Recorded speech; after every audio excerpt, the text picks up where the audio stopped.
성경은 하나님의 말씀입니다.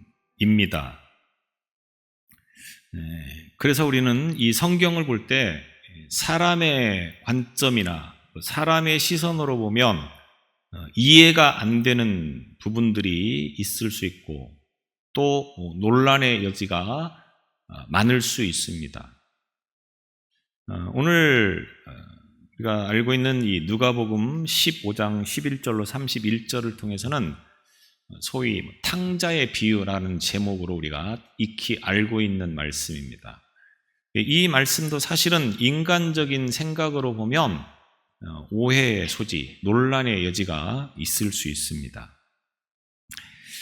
제가 언젠가도 그런 말씀을 드렸는데 세상 착하고 참 법 없이도 살 사람이다 라는 소리를 들을 만큼의 사는 사람이 있습니다. 그런데 그가 예수님은 믿지 않습니다. 그런 사람이 어느 날 강도를 만나서 죽게 됩니다. 그럼 그 사람 어디 갑니까?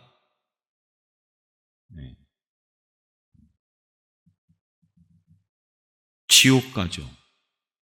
갑자기 죽는 이야기를 하니까 굉장히 심각해집니다. 그런데 그 강도는 사람을 아주 여럿 죽인 살인마입니다. 그가 감옥에 가서 전도를 받고 예수를 믿고 회개하여서 이제 믿음의 사람이 되었습니다. 그러다가 사형을 당했습니다. 그럼 그 사람 어디 갑니까? 세상 논리로 보면 이 말이 참 말이 안 되는 이야기죠. 착하고 법 없이도 살 사람이 천국을 가야 되고 희대의 살인마는 지옥을 가야 마땅한데 성경대로 보면 착하고 법 없이도 살 사람이 예수를 안 믿었다고 하는 이유로 지옥을 가고 또 희대의 살인마는 예수를 믿었다고 하는 것으로 천국을 가고 이 세상 사람들이 볼 때는 참 이해할 수도 없고 그래서 많은 사람들이 기독교에 대한 회의적인 반응을 보이는 이유가 바로 이런 부분에 있는지도 모르겠습니다. 그런데 왜 이런 문제가 생깁니까? 사람의 관점에서 보기 때문에, 사람의 기준으로 보기 때문에 이런 문제가 생긴다고 하는 겁니다. 죄의 기준을 세상적인 법 또는 도덕과 윤리적인 것으로 보면 어떤 사람은 법 없이도 사는 사람이 되고 어떤 사람은 아주 못된 나쁜 사람이 된다고 하는 겁니다. 그런데 성경적으로 보면 어떻습니까? 현대인은 성경적 죄인의 개념을 인정하려고 하지 않습니다. 만약 여러분은 성경에서 죄인이라고 규정하는 것들을 기준으로 볼 때 죄인입니까? 아니면 죄인이 아닙니까? 많은 사람들이 성경에서 말하는 죄의 기준을 가지고 내 자신을 보는 것이 아니라 내 생각을 기준으로 또는 세상의 어떤 도덕과 윤리나 이런 것들을 기준으로 나를 보기 때문에 자꾸만 회개하라고 말씀하는데 도대체 나는 회개해야 될 게 뭔지를 잘 모르겠다. 이렇게 나온다고 하는 겁니다. 왜? 도덕적으로, 윤리적으로, 세상적인 법의 기준으로 보면 별로 그렇게 많은 죄를 지은 것 같지 않기 때문에 그렇다라고 하는 겁니다.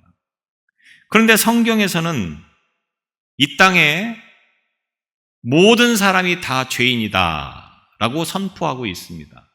의인은 없나니 하나도 없다 이렇게 말씀을 합니다. 그래서 모든 사람이 다 죄인이다 라는 선포를 했을 때는 내가 죄인이기 때문에 다른 사람이 무슨 죄를 지었다고 비난하거나 정죄해야 될 만한 그런 상황들이 일어납니까? 안 일어납니까? 그럴 수 없다고 하는 거죠. 죄인이 죄인을 보고 너 죄인이다 이렇게 말을 하는 것은 뭔가 모순이지 않겠습니까? 근데 사람들은 자신을 죄인이라고 별로 생각하지를 않습니다. 정치인들도 보면 내가 정권을 잡고 수사를 하면 적폐청산이라고 하고, 또 내가 상대적으로 수사를 받으면 정치 탄압이고 정치 보복이다, 이렇게 이야기를 합니다. 정치인들이 이렇게 말하는 것처럼 오늘날 많은 사람들이 나는 죄인이 아니라고 생각을 하며 살아가고 있다고 하는 겁니다.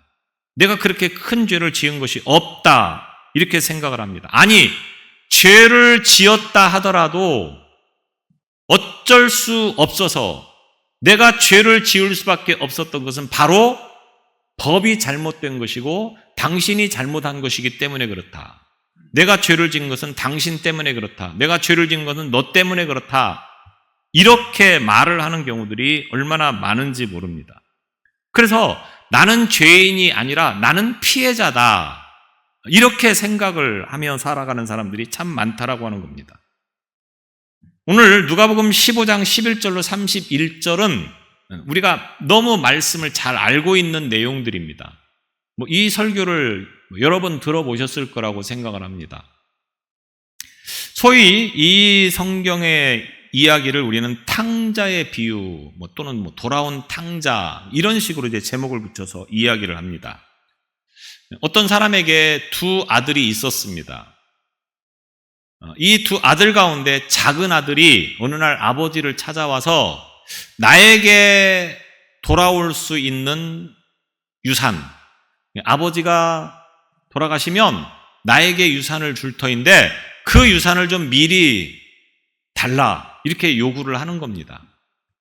멀쩡하게 건강하게 잘 살아계신 아버지를 미리 죽이고, 그리고 이제 유산을 가지고 자기의 어떤 삶의 그런 방향과 목적대로 세상을 살아가겠다라고 하는 아주 패역한 아들의 모습을 보이는 거죠. 그런데 아버지가 이 이야기를 듣고 여러 말 하지 않습니다. 너 지금 말하는 게 지금 옳다고 생각하느냐? 너 뭔가 지금 잘못됐다고 생각하지 않느냐라고 야단을 치거나 호통을 치거나 하지 않고 요구하는 그대로 다 들어주었다고 하는 겁니다. 이 아들은 상속받은 것을 가지고 이 나라를 떠나서 먼 타국으로 가게 되어집니다. 상당히 두둑하게 돈을 챙겼겠죠. 그리고 이 돈을 가지고 먼 나라로 갑니다. 그런데 우리가 잘 알다시피 땀 흘려 번 돈이 아닌 돈은 대부분 어떻게 쓰여집니까?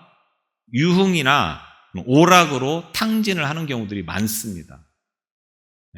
힘들게 벌지 않으면 돈을 아주 펑펑 씁니다. 근데 정말로 힘들게 돈을 벌면 우리가 펑펑 쓰지 못하죠. 그런데 별로 힘들이지 않고 돈을 쓰다 보니 이 돈이 돈 같지가 않아 보이는 겁니다. 그러다 보니까 마음껏 내가 쓰고 싶은 곳에다가 유흥이나 오락 같은 데다가 투자를 해서 그렇게 돈을 써버린다고 하는 거죠. 그렇게 쓰는 돈은 아무리 많이 가지고 있다고 한들 순식간에 그 돈이 다 탕진되어질 수밖에 없는 것을 우리는 경험하지 않았다 할지라도 잘 알고 있는 내용들입니다. 이 아들이 가지고 있는 돈이 얼마나 가지고 있었는지는 모르겠지만 처음에는 돈이 있으니 또 주변에 많은 사람들이 달라붙었겠죠. 너 참 멋있다. 너 참 좋은 사람이다. 이러면서 그 사람에게 붙어 있을지 모르겠지만 점점점 돈이 떨어지면 어떻게 되겠습니까? 그런 사람들은 또 다 떨어지게 돼 있습니다. 돈은 순식간에 바닥이 나고 마침 그가 살고 있는 나라에 아주 심각한 흉년이 들게 되어집니다. 그래서 그 나라 사람들조차도 먹고 살기가 힘들어지는 상황이 일어나게 되었습니다. 다행히도 이 작은 아들은 어떤 집에 들어가서 일을 할 수 있는 일거리를 하나 찾게 되어집니다. 그 일거리가 뭐냐면 돼지를 치는 일입니다. 유대인들은 이 돼지를 굉장히 부정한 동물이라고 생각을 하기 때문에 이 돼지를 치거나 돼지를 가까이 하지 않습니다. 그런데 이 아들은 먹고 살아야 되니까 어쩔 수 없이 이 일을 할 수밖에 없게 된 것입니다. 그런데 흉년이 계속되면서 돼지를 치는 일을 돌보고 있음에도 먹고 사는 문제는 여전히 해결되어지질 않습니다. 심지어는 돼지가 먹는 쥐엄 열매라고 하는 것을 먹으면 좀 요기를 할 수 있을 터인데 그것조차도 먹는 것이 허락되지를 않는 상황인 것입니다. 이렇게 살다 보니 이 아들이 자신이 아버지 밑에서 살고 있던 때가 생각이 나게 됩니다. 17절에 보면 이에 스스로 돌이켜, 이 말을 새 번역에서는 그제서야 그는 제정신이 들어서 이렇게 말하였다. 내 아버지의 그 많은 품꾼들에게는 먹을 것이 남아도는데 나는 여기서 굶어 죽는구나. 아버지 집에는 품꾼들도 있고 일꾼들이 많아서 그들이 비록 일꾼이지만 먹을 것만큼은 풍족해서 굶주림이 없는데 나는 지금 이곳에서 굶어 죽게 생겼구나. 그러면서 결단을 합니다. 그 내용이 18절, 19절입니다.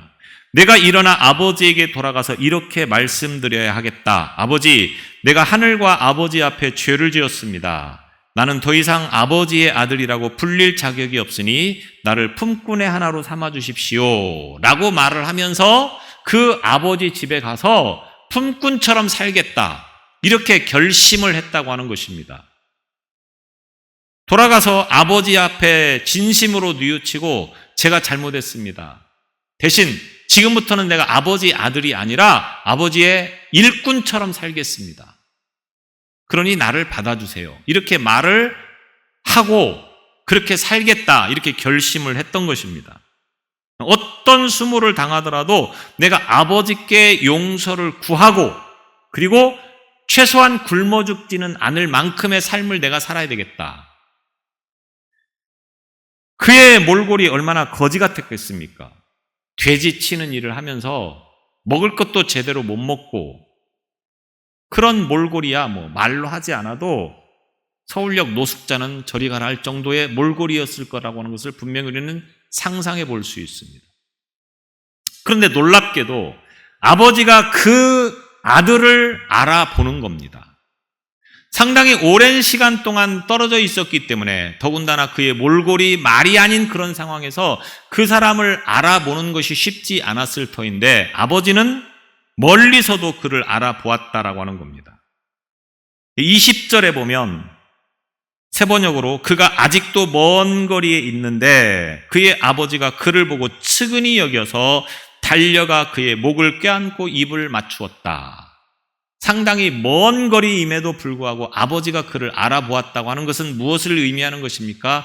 이 아버지는 매일같이 혹시나 아들이 언제 돌아올까라고 하는 것을 기다리고 있었다고 하는 것을 의미할 수도 있었겠죠.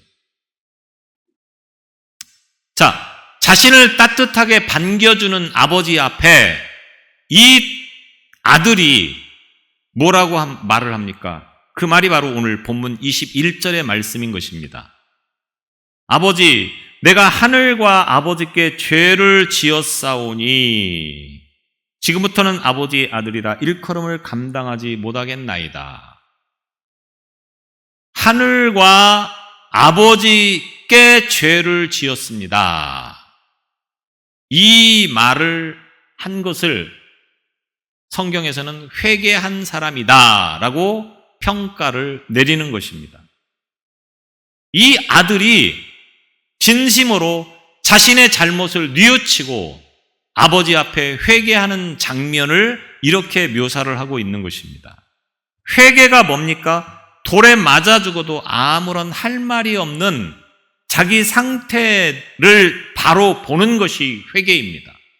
다시 말하면 회개는 어떤 사람이 하느냐? 내가 무슨 죄를 지었는가를 아는 사람이 회개를 한다고 하는 거죠. 회개를 왜 못하느냐?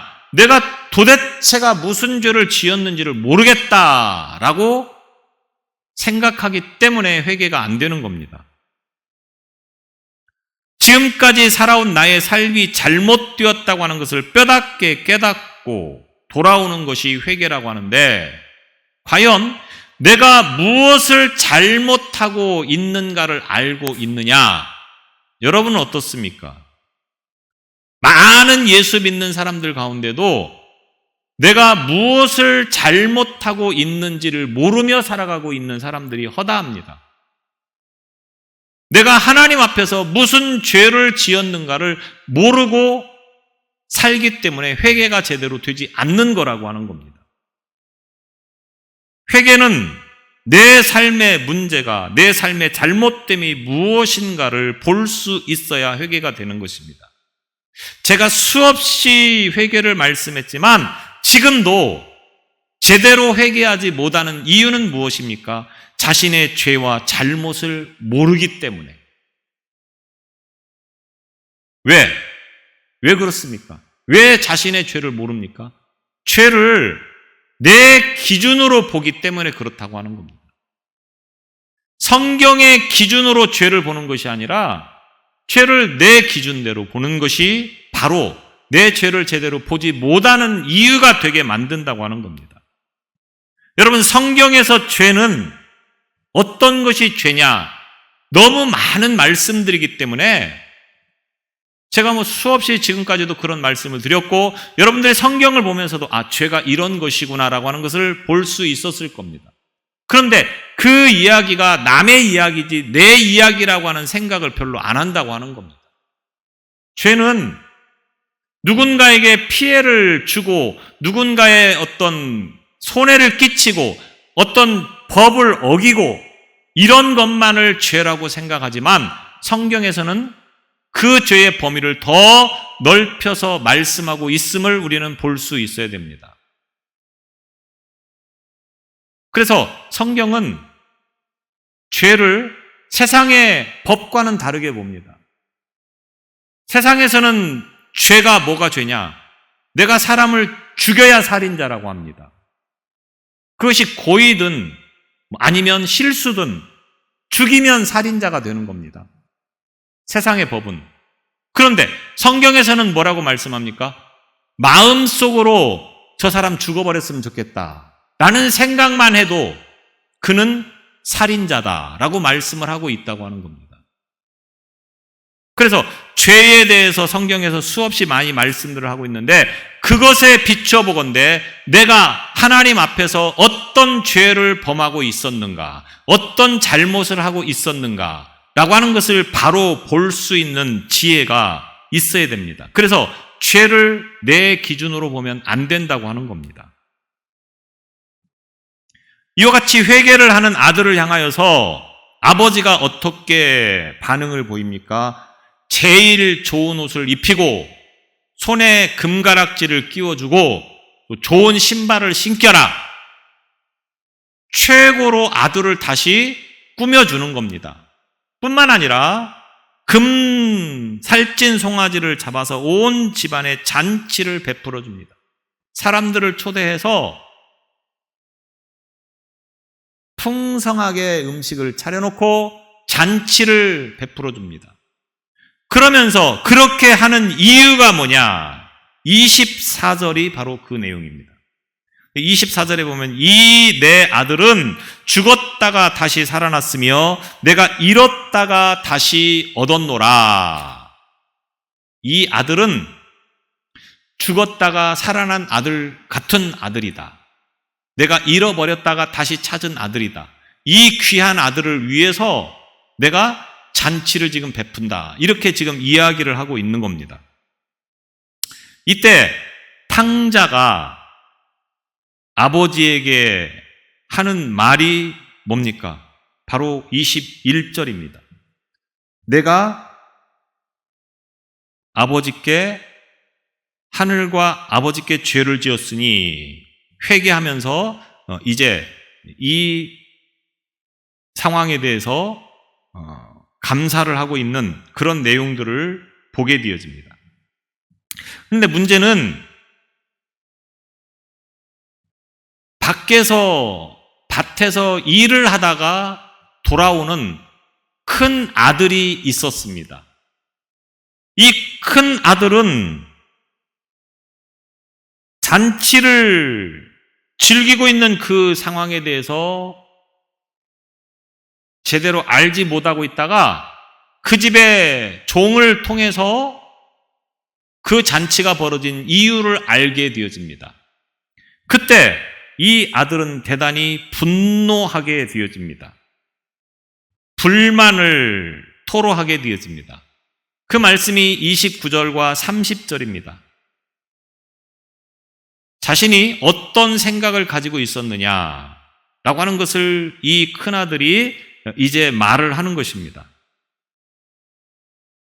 자신은 여러 해를 두고 아버지를 섬기고 있고 아버지의 명령을 한 번도 어긴 일이 없는데 나에게는 친구들과 함께 즐기라고 염소 새끼 한 마리도 주신 일이 없습니다. 그런데 창녀들과 어울려서 아버지의 재산을 다 삼켜버린 이 아들이 돌아오니 그를 위하여 살찐 송아지를 잡으셨습니다. 29절로 30절에 보면 이렇게 말하고 있습니다. 큰아들 입장에서 보면 지금까지 나는 집에서 성실하게 일을 하면서 열심히 최선을 다해서 아버지의 말씀을 잘 듣고 살아왔습니다. 그런데 나를 위해서 염소 새끼 한 마리라도 잡으면서 잔치를 열어준 적이 있습니까? 한 번도 그런 적이 없습니다. 그런 아버지가 창녀랑 놀아나다가 돈 다 날리고 집에 돌아온 이 아들을 위해서는 이렇게 큰 잔치를 베풀어 주는 것이 과연 합당한 이야기입니까? 이해할 수 있는 이야기입니까? 저로서는 이해할 수 없는 내용입니다. 저는 이런 잔치에 참여할 수 없습니다. 이렇게 분노를 하고 있는 것입니다. 아마도 장남은 대단히 모범적이었던 아들이었던 것 같습니다. 아버지의 명령을 어긴 적도 별로 없고 둘째 아들처럼 유산을 미리 달라는 이야기를 한 적도 없고 아버지가 일을 시키면 그 일에 대해서 최선을 다하고 성실하게 일을 했고 그런데도 그 장남을 위해서는 한 번도 잔치를 베풀어 준 적이 없는데 오히려 집 나갔다 돌아온 아들을 위해서는 어떻게 이렇게 할 수 있습니까? 100번 생각해도 100번 옳은 말 아닙니까? 어떻게 과연 이런 일들이 일어날 수 있습니까? 제가 아는 어떤 시어머니는 모시는 며느리보다 가끔 오는 며느리를 더 이뻐하더라고요. 저는 도저히 이해가 안 됐습니다. 시어머니를 모시는 게 얼마나 힘들고 어렵습니까? 그런데도 불평하지 않고 늘 모시는 그 며느리를 이뻐해야 되는데 가끔 오는 며느리를 이뻐한다는 겁니다. 이해가 안 됩니다. 이 상황이 아무리 생각해도 이해가 되질 않습니다.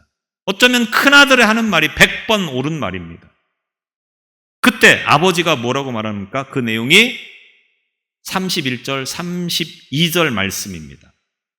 자, 무심코 이 비유의 말씀을 보면 불효막심한 둘째 방탕함이 눈에 띄입니다.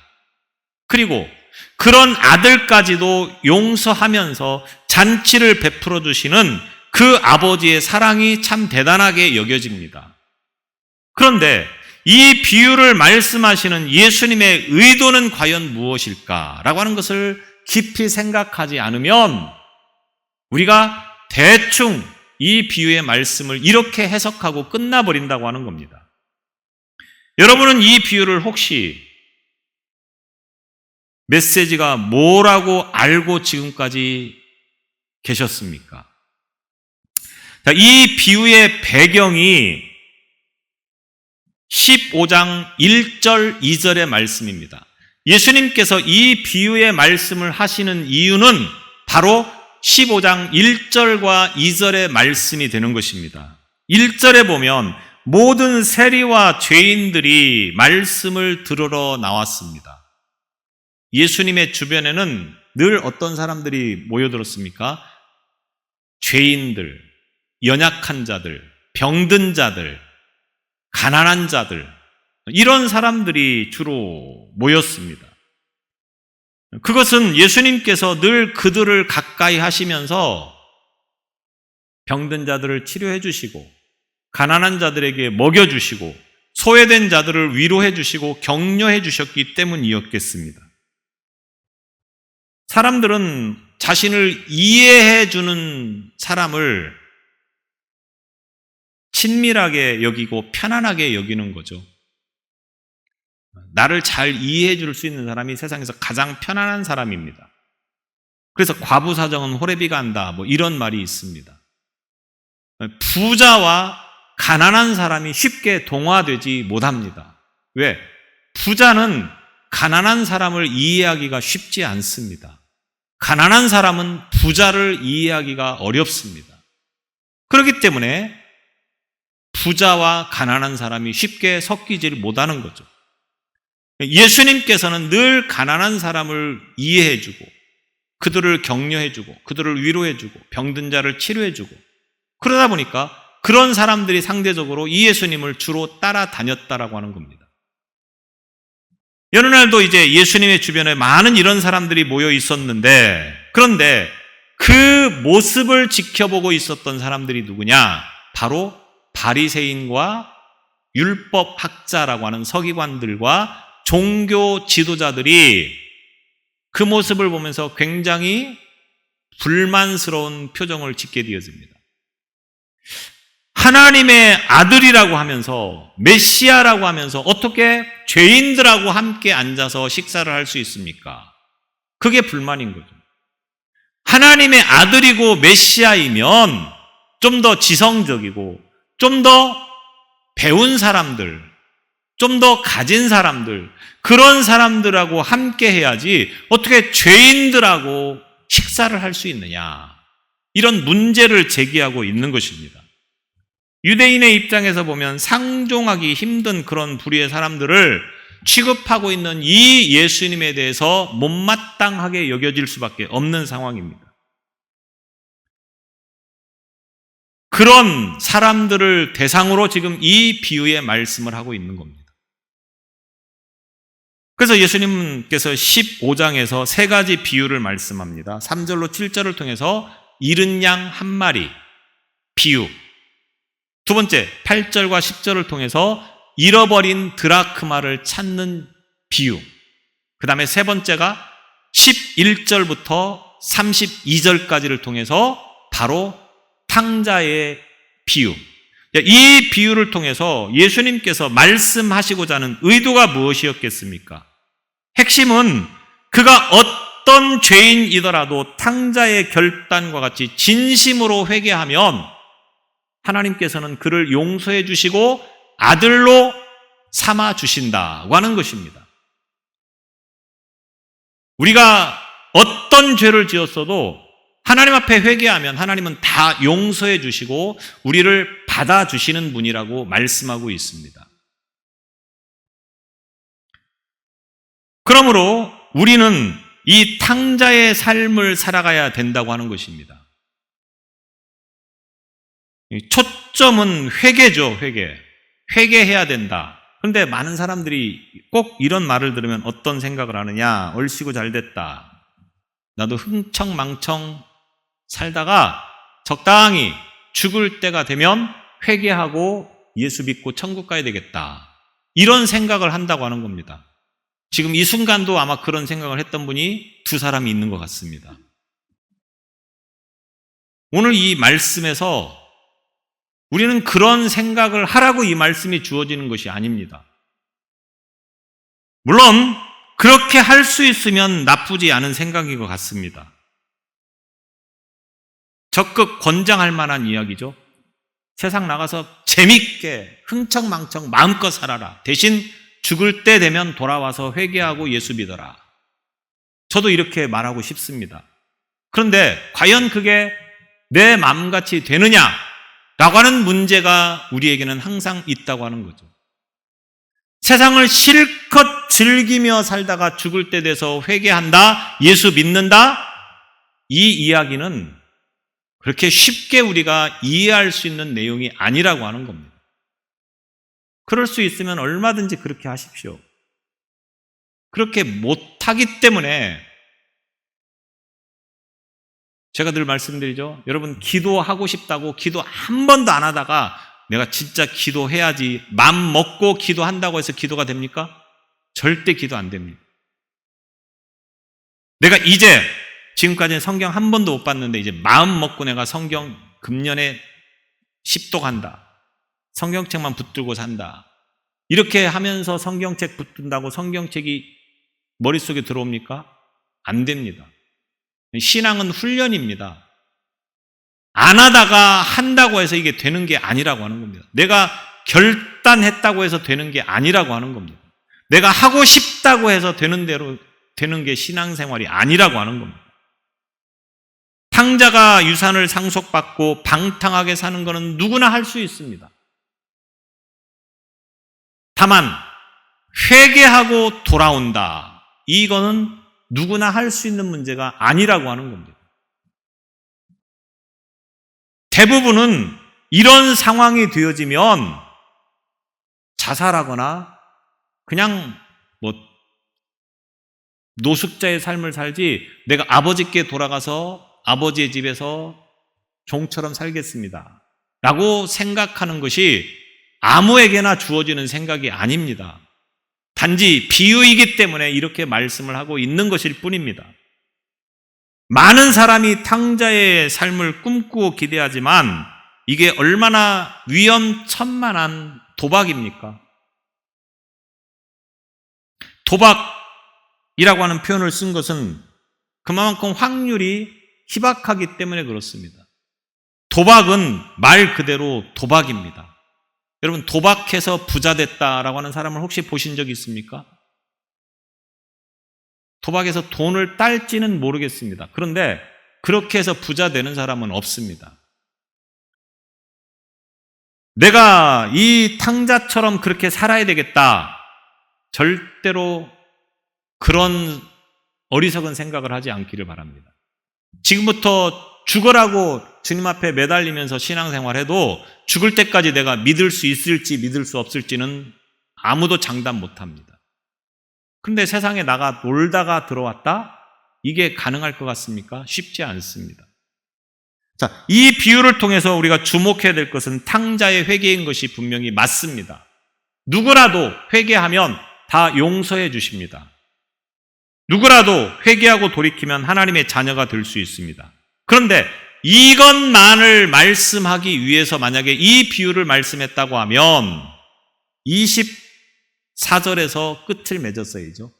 잔치를 베풀고 이는 죽었다가 살아난 내 아들이고 잃었다가 다시 찾은 내 아들이어서 내가 즐겁게 여러분들을 초청해서 잔치를 베풀었습니다. 함께 즐기십시오 하고 끝을 맺었어야 되죠. 그런데 예수님은 이 말씀에 이어서 25절부터 큰아들 이야기, 맏아들 이야기를 꺼내게 되어집니다. 예수님께서 이 비유를 지금 누구에게 하고 있습니까? 세리와 죄인들도 있었지만 이 세리와 죄인들과 함께 식사하고 있는 예수님을 비난하는 바리새인과 또 종교 지도자들, 율법학자들 이런 사람들이 있었습니다. 이런 사람들에게 말씀하기 위해서 이 비유를 말씀하고 있는 것이고 결국 큰아들 이야기를 꺼낸 것은 이 바리새인들이나 율법학자들에게 경고하기 위해서 주는 말씀이라고 우리가 이해를 하면 된다고 하는 겁니다. 아무리 생각해도 큰아들은 부모의 속을 썩이지도 않았고 성실하게 자신의 역할을 잘 감당하며 살았는데 무엇이 문제입니까? 이런 생각이 들 수 있죠. 그런데 예수님께서는 문제가 없다고 생각하는 그들의 문제를 지적해 주시기 위해서 오늘 이 비유를 말씀하고 있다고 하는 겁니다. 어떤 문제입니까? 자, 이 비유를 통해서 탕자는 누구였습니까? 집을 나갔다 돌아온 아들을 탕자라고 합니다. 그런데 이 집을 나갔다가 돌아온 탕자도 탕자이지만 집안에 있는 이 맏아들도 탕자와 다를 게 없다라고 하는 것을 말씀하려고 하는 것입니다. 이 아들이 무엇의 문제입니까? 이 맏아들이 무엇이 문제입니까? 아버지가 시키는 대로 잘했고 늘 자기에게 주어진 일을 다 했는데 왜 문제를 삼습니까? 이렇게 문제 제기를 할 수 있겠죠. 그런데 문제는 이 아들이 비록 집을 나가지는 않았고 또 맡겨진 일은 성실하게 잘 했지만 그 마음 속에 있는 것들은 문제가 있어도 한참 있었다고 하는 것을 지금 지적해주고 있는 것입니다. 유대 종교인들은 세리를 죄인이라고 동급 취급하면서 비난합니다. 누군가를 죄인이라고 말을 할 때 세리를 죄인이라고 말을 할 때는 그 사람 속에는 어떤 생각이 있습니까? 나는 죄인이 아니다. 이런 생각을 가지고 있었겠죠. 그러니까 유대 종교 지도자들은 세리를 비롯해서 많은 사람들을 죄인이라고 말하지만 정작 자신들은 나는 의로운 사람이다. 나는 죄가 없는 사람이다. 이런 생각이 밑바탕에 깔려 있었다라고 하는 겁니다. 그런데 정말로 이 사람들은 죄가 없었느냐? 예수님이 그거를 말씀하는 거죠. 자신들은 거룩한 사람이라고 하지만 실질적으로 보면 그가 거룩하지 못한 것은 마음속에 무엇이 담겨져 있느냐? 그것을 보면서 말하고 싶은 것입니다. 그래서 이 마다들이 어떤 태도를 보였는가라고 하는 것을 25절부터 32절까지를 통해서 쭉 볼 수 있습니다. 자, 이 마다들은 어떤 생각을 가지고 있었느냐? 자신은 아버지의 말을 어긴 적도 없고 집을 나간 적도 없고 시키는 일을 잘했고 맡은 일을 잘하고 있었습니다. 그런데 문제는 마음속에 어떤 마음들을 가지고 있었느냐? 오늘 28절에 보면 그가 노하여 들어가고자 하지 아니하거늘 이렇게 말씀합니다. 큰아들이 노하여서 그 잔치 자리에 들어가지 않겠다고 하는 겁니다. 근데 여기서 이 노하여라고 하는 이 말은 지금 이 사건을 보면서 흥분을 해서 분노해서 그렇게 하지 않겠다라고 말하는 것이 아니라 감정이 늘 마음속에 묵혀 있었고 그것이 폭발을 했다. 이런 의미가 되어지는 것입니다. 그러니까 이 큰아들은 집에서 일을 하면서도 늘 마음속에 불만을 가지고 있었던 겁니다. 아버지에 대한 불만, 집 나간 동생에 대한 불만, 불만이 비록 입으로는 표현을 안 했지만 늘 마음속에 그 불만이 있었고 그것이 이 순간에 폭발을 했다고 하는 것을 의미하는 것입니다. 그러니까 겉으로는 굉장히 온유한 척, 겉으로는 굉장히 착한 척 하면서 속으로는 아주 무서운 독을 품고 있었던 아들이었다고 하는 것입니다. 어떻습니까? 우리가 혹시 이런 삶을 살고 있지는 않습니까? 집을 나가야만 죄인이 아닌 겁니다. 집 안에 있어도 맡은 일을 잘 해도 열심히 최선을 다해서 살아도 죄인일 수 있다고 하는 것을 우리는 잊어서는 안 된다고 하는 겁니다.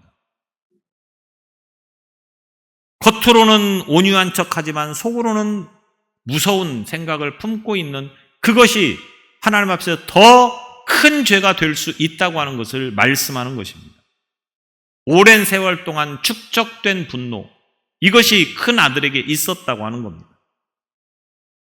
이 큰 아들은 마음 깊은 곳에 아주 억누르는 그런 마음들이 있었습니다.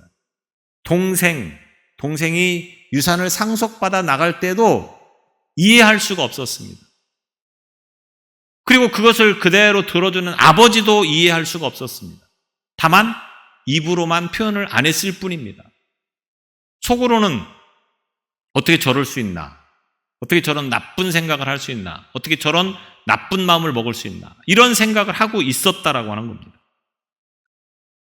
인간적인 관점으로 보면 큰아들은 아무 문제가 없습니다. 왜? 시키는 대로 잘했기 때문에.